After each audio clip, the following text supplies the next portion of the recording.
Since the launch of Monster Hunter World, I've been making build videos to help hunters take on the challenging hunts in the game, but now the best of the best builds are all done, things don't feel as challenging anymore. So with that, I present to you the Budget Build Challenge. For this video, we'll be looking at a budget build for the lands. Now what is the Budget Build Challenge? Well, it's where we take a basic endgame Iceborne vanilla budget build and test it against some of the hardest hunts in the game to see how it performs. Of course, there are some self-imposed rules for this budget build challenge. So firstly, the builds can only feature armor and weaponry below the rank of Ruiner Nergigante, and only from the base version of Monster Hunter World and Iceborne. So, while Skald Rathian and Brute Tigrex are allowed, armor and weaponry from monsters that were added post-launch, so Rejoin, Stygian Zinogre, Vitalis, so on and so forth, are not allowed. The next rule is that the builds cannot contain any tier 4 decorations, so no decorations that have 2 skills on them. The decorations have to be easily farmable from high rank quests found before Monster Hunter World Iceborne. And lastly, the challenge will feature 3 hunts, one against Tempered Ruiner Nergigante, and the next one against one of the normal monsters added to the game, so Rejoin, Frostfang Barioth and such, and then finally the last test will either be against Vitalis or Alatreon depending on the build we're using. So with that, let's get into this. When it comes to the lance, it's a very strong and defensive weapon, so I have no doubts that it should be able to perform well at taking on these monsters. Thanks to its massive shield, counter-attack moves, and accuracy, it shouldn't struggle much. However, it does have an issue with its damage output potential. So with that in mind, it may struggle a little bit when it comes to the final test in this challenge where we take on Vitalis or Alatreon. So with that, I've gone for a universal build that should be able to take on any monster in the game. It may lean a little bit more towards defense than offense, and it's had 1 or 2 optional skills added to it to allow us to take on the final challenge. So for this budget build, you'll need the Rex Royal Helm Alpha, the Rex Royal Mail Beta, the Rex Royal Braces Alpha, Uragaan Coil Alpha, and the Uragaan Greaves Alpha. I'm also using a Challenger Charm 5, this may be a Challenger Charm 4 for some of you out there, depending on how far you've got through the game, and for my lance I'm using the Tigrex Lance.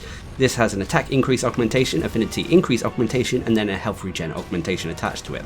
As for the specialist tools, these are down to personal preference, but as we will be taking on Vitalis with this build, I've gone for temporal and rocksteady mantles to add to our survivability. Now when it comes to the decorations, you've got a few to play around with, so I've gone for Tenderizer Jaws to give us a maxed out weakness exploit. I've then gone for an Elementalist Jaw to give us the non-elemental boost skill, Iron Wall Jaws to max out the guard skill, and then you'll have a few optional jaws, to which I've gone for a Destroyer Jaw to give us a few more points in Part Breaker to allow us to counter the issues with Vitalis at the end, and a Fortitude Jaw to give us the Fortify skill. As for the decorations on your mantles, these are kind of down to personal preference, but like I said, we're going to test this build against Vitalis, so I've gone for heavy artillery jaws, like I do whenever we're taking on the Black Dragon, to increase our damage when it comes to cannons and ballistas, thanks to the heavy artillery skill. So if you've done what I've done here, you'll have a build with 150 health, 100 stamina, which will be 200 health and 150 stamina when you're on a hunt and taking all your relevant consumables. You have a raw attack of 771 with a decent chunk of white sharpness. You have negative 5% affinity, which could be potentially 45 when you take into account weakness exploit. It can even be potentially 55 when you take into account the agitator skill as well, and you'll have no element. You'll also have a decent defense of 1029 that is exceedingly strong against fire, but unfortunately weak to the other elements. So when it comes to the skills for this build, first of all you'll have attack boost at level 7. Attack boost is a skill that increases the raw attack of this build, and at level 4 or above it will also grant us a bonus 5% extra affinity. You'll also have Agitator at level 5, which is a skill that kicks in whenever a monster becomes enraged, granting us increased raw attack as well as a bonus affinity rating. You'll also have Guard at level 5, which is a skill that enhances how effective we are when it comes to blocking monster attacks. Basically, it reduces the knockback from blocking that said attack, as well as the stamina consumption used to block the attack as well. Guard at level 5 could be considered a little bit overkill when it comes to the lance, but like I said, we're testing this build against the best monsters out there, so I wanted that extra defense. Anyway, you have health boost at level 3, which gives us that potential to get our health to 200. You have weakness exploit at level 3, which is a skill that grants us increased affinity whenever we're attacking monster weak points, and should these weak points be tenderized through clutch claw attacks first, this increase to our affinity is even greater. Weakness exploit at level 5 can potentially provide us an extra 50% affinity, definitely countering that negative affinity that this build starts with. And as the lance can be quite accurate with its attacks, you should normally be able to hit the monster weak points. You have Part Breaker level 2, which is kind of an optional skill for this build, but it's useful as we have taken it mainly for the Vitalis hunt, as it gives us an opportunity to break monster body parts more easily. So we're using this to break Vitalis' horn potentially a little bit more easily than if we didn't have Part Breaker. Anyway, you also have Fortify at level 1, which is a byproduct of the decorations we're using. Fortify is a skill that whenever we faint, we'll come back with increased raw attack and defense. You also have Free Meal at level 1, which is a byproduct of the armor we're wearing. Free Meal gives us a chance at not consuming a potion when we actually use it.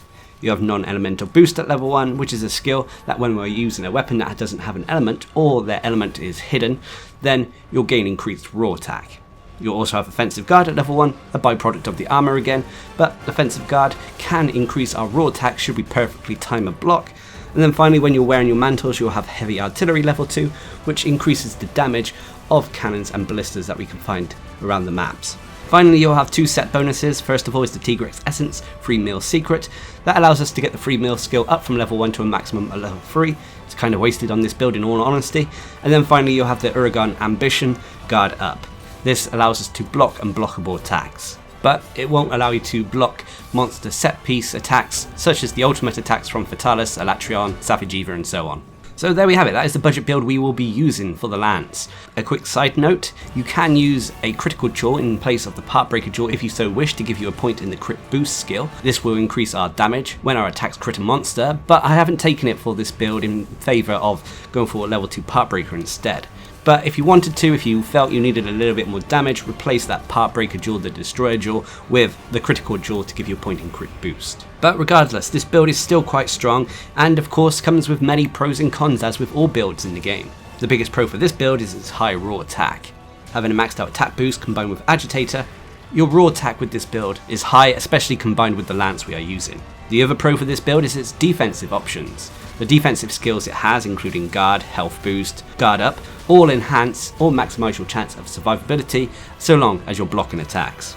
And the final pro is that this build can be used against pretty much any monster in the game. Thanks to the non-elemental boost skill and this weapon being an elemental-less weapon, you can take it on any hunt regardless of a monster's elemental or element resistances. But of course there are cons.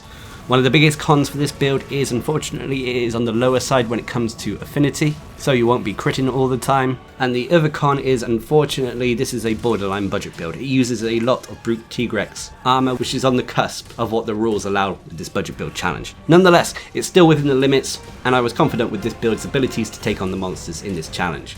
So let's get into the hunts. Now first of all was Tempered Ruin and Gigante via the Ode to Destruction event quest. Now this hunt was very enjoyable with this build. Thanks to the Lance's ability to counter-attack, coupled with the skills we have on this build, Gigante's moves were easy to read, allowing us to perform almost uninterrupted damage. It felt like a case of block, attack, like we were taking turns in hitting one another.